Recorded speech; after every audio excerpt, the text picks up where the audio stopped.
Hello friends, welcome to style kitchen and astrologer. எப்படி இருக்கீங்க? நல்லா இருக்கீங்களா? இன்றைக்கி நம்ம என்ன பண்ண போகிறோம்னா பிரெட் அல்வா பண்ண போகிறோம். அது எப்படி பண்ணலாங்கிறத பார்க்கலாம். அதுக்கு முன்னாடி புதுசாக பார்க்குறேன் நீங்கள் மறக்காமல் சேனலை சப்ஸ்கிரைப் பண்ணி வச்சுக்கோங்க. பக்கத்தில் இருக்கிற பெல் பட்டனையும் கிளிக் பண்ணி வச்சுக்கோங்க. அப்போ தான் நான் போடுற வீடியோவை மிஸ் பண்ணாமல் பார்க்க முடியும். வாங்க வீடியோக்குள்ளே போகலாம்.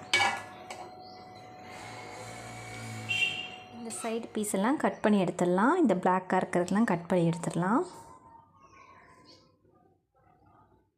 இப்போ இந்த மாதிரி எல்லாத்தையும் எடுத்தாச்சு. சைடில் இருக்கிறதெல்லாம் பீஸ்லாம் எடுத்தாச்சு.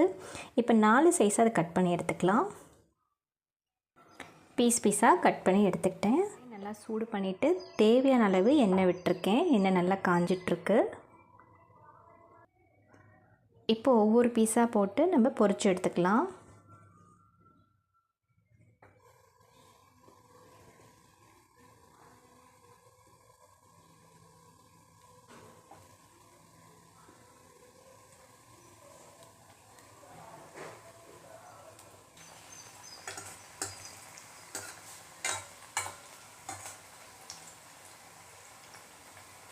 கோல்டன் கலரில் ஆகிற அளவுக்கு நல்லா ஃப்ரை பண்ணி எடுத்துக்கலாம்.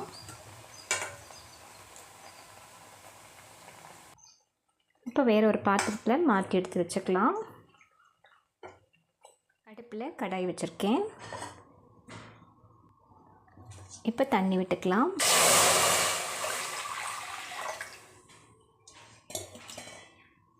ஒரு கப் அளவுக்கு சுகர் எடுத்து வச்சுருக்கேன். இப்போ இதை நம்ம சேர்த்துக்கலாம். ஆல்ரெடி ப்ரெட்டில் வந்து சுகர் இருக்கும், ஸோ அதனால் பார்த்து சேர்த்துக்கலாம். ரொம்ப ஓவர் இனிப்பாக வேண்டாம். நல்லா சுகர் நல்லா கரையட்டும். ஒரு 3 ஏலக்காவை நான் பிச்சு எடுத்து வச்சுருக்கேன். இப்போ அதையும் சேர்த்துக்கலாம். நல்லா கொதிக்க ஆரம்பிச்சிருச்சு. சுகரெல்லாம் நல்லா கரைஞ்சிருச்சு. இப்போ நம்ம பொரிச்சு வச்சுருக்க ப்ரெட்டை சேர்த்துக்கலாம்.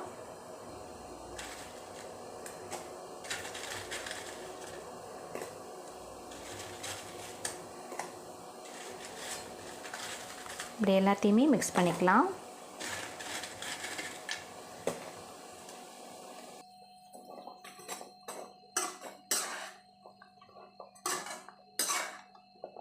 இந்த சுகர் தண்ணியிலே நல்லா வேகட்டும்.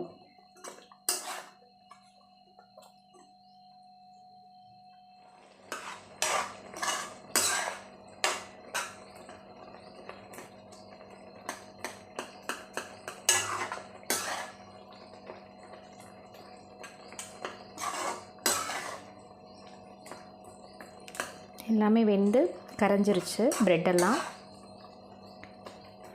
நல்லா இன்னும் சாஃப்டாக ஆகணும்.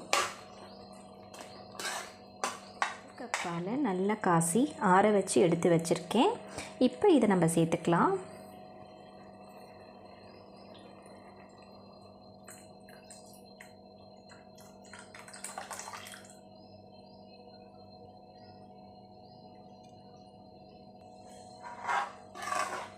இப்போ நல்லா மிக்ஸ் பண்ணிக்கலாம்.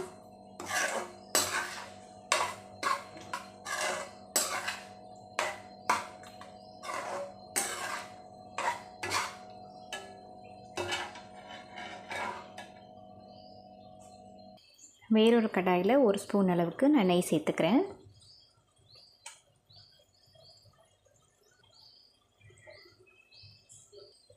கொஞ்சம் முந்திரியை பொரிச்சு எடுத்துக்கலாம். இது கூடவே கொஞ்சம் திராட்சையும் சேர்த்துக்கலாம்.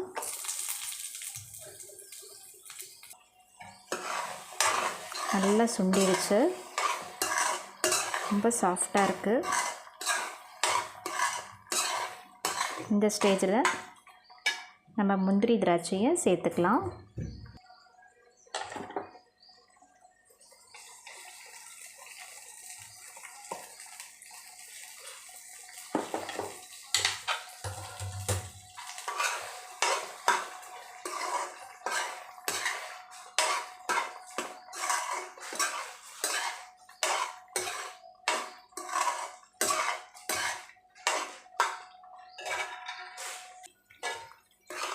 இப்போ இந்த ஸ்டேஜில் நம்ம ஆஃப் பண்ணிடலாம். தேவைப்பட்டால் இன்னொரு ஸ்பூன் கூட நம்ம நெய் சேர்த்துக்கிட்டு ஆஃப் பண்ணிக்கலாம்.